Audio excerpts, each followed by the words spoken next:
गुरुर्ब्रह्मा गुरुर्विष्णु गुरुर्देवो महेश्वर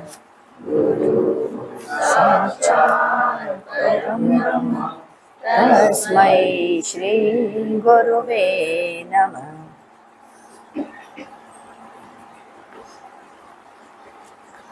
25 अक्टूबर आज दिवाली है।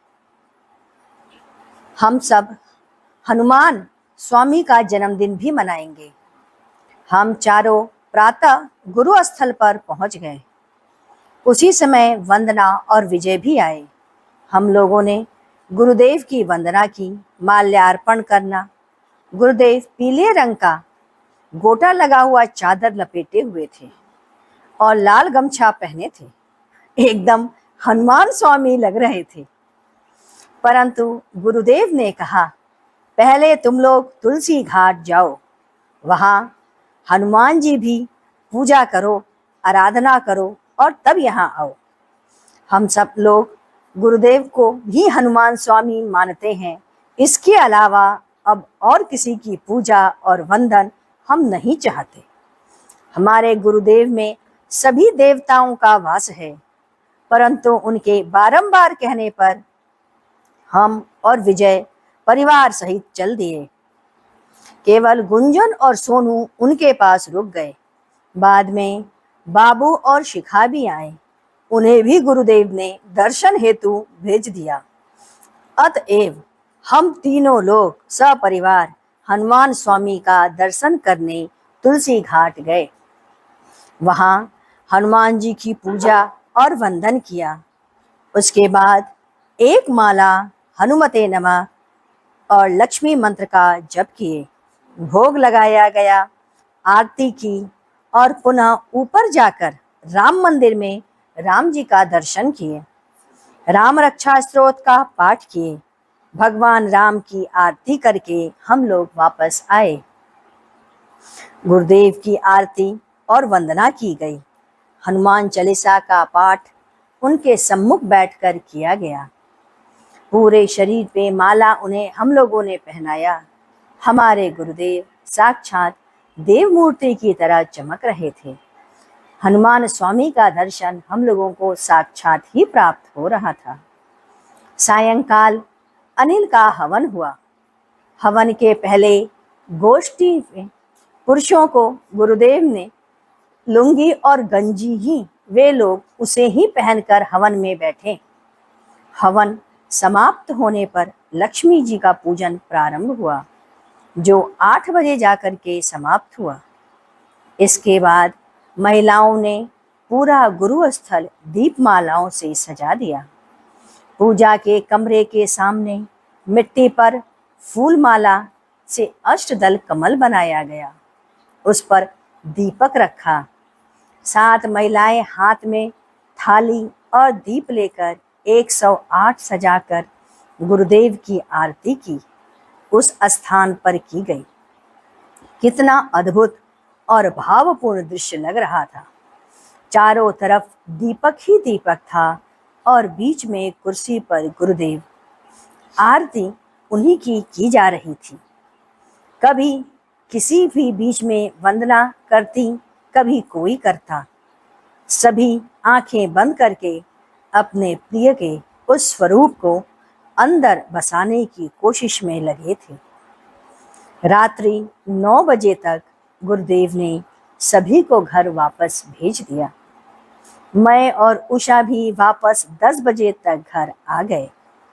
घर पर खाना खाकर 11:30 बजे रात्रि में हम दोनों वापस गुरु स्थल पर चले गए। गुरुदेव सो रहे थे।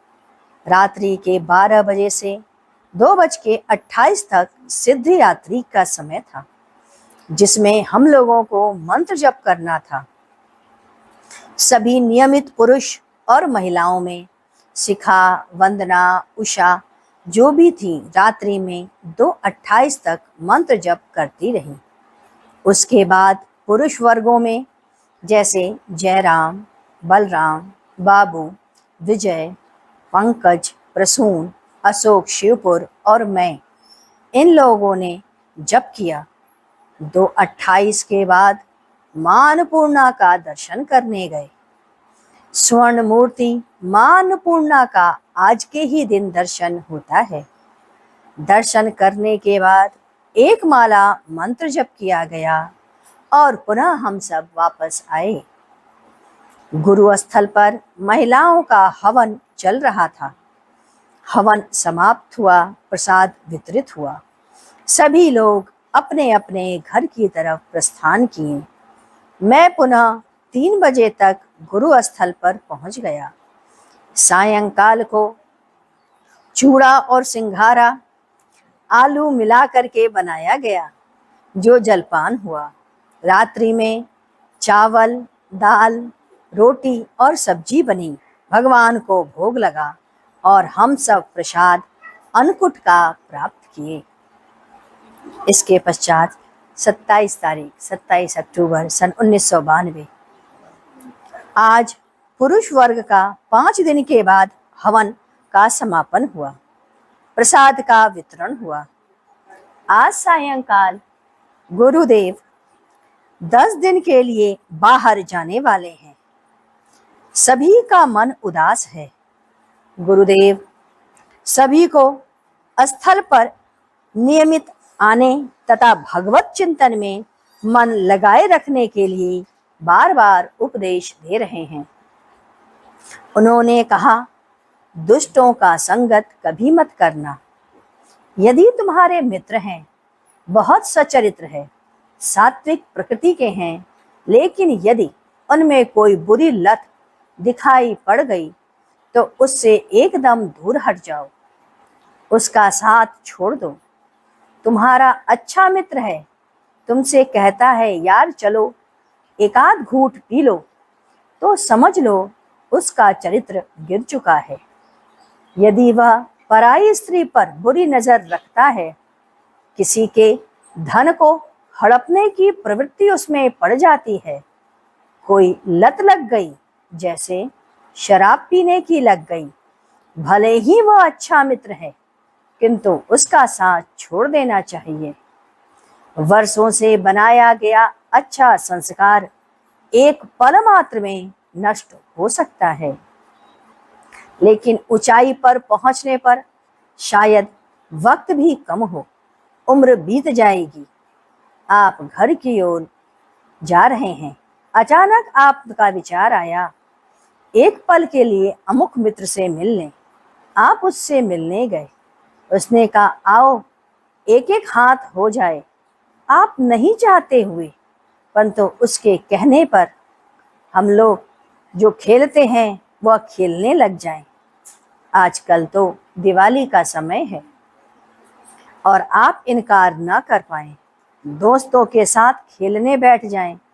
अभी कुछ ही समय बीता हो, पुलिस आए, दोस्त के साथ आपको भी पकड़कर ले गई। एक बार जेल चले जाओगे, जीवन भर के लिए कलंकित हो गए। एक बार चरित्र पर कलंक लग गया तो क्या वह घुल पाएगा?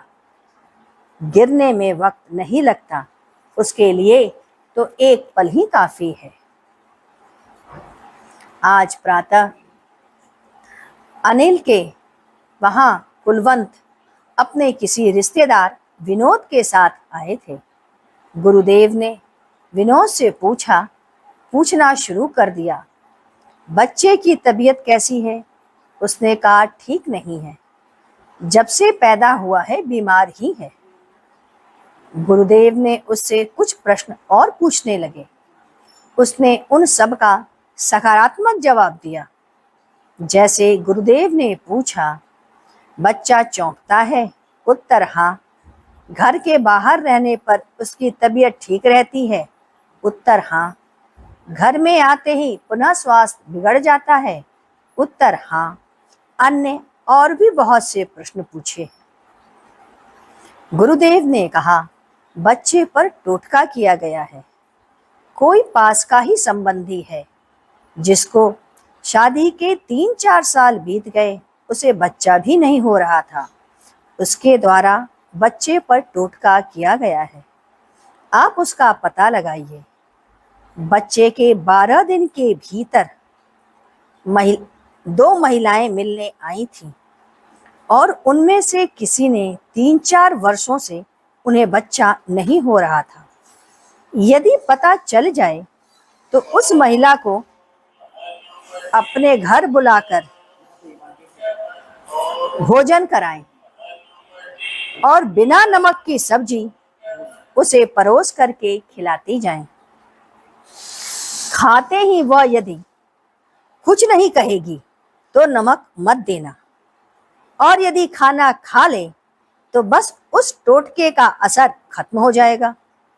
बस आपको मालूम होना चाहिए, टोटका किसी दवा से ठीक नहीं होगा। जब तक आप उस घर में रहेंगे, बच्चा आपका बीमार ही रहेगा। उस घर से बाहर रहोगे तो बच्चा ठीक रहेगा, पुनः आएगा फिर बीमार पड़ जाएगा। झाड़ फूक कराएंगे, कुछ समय तक ठीक रहेगा और पुनः फिर वही स्थिति हो जाएगी। आपके मकान में टोटका लगा हुआ है। उस महिला को ढूंढ करके उसे भोजन कराएं। आइए आगे का फिर पढ़ते हैं। ओम गुरु गुरुदेव, जय गुरु गुरुदेव। ओम गुरु गुरुदेव, जय गुरु गुरुदेव। ओम गुरु गुरुदेव, जय गुरु गुरुदेव।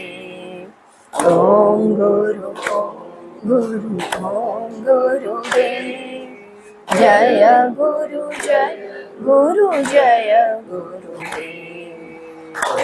गुरु ओम गुरुदेव, जय गुरु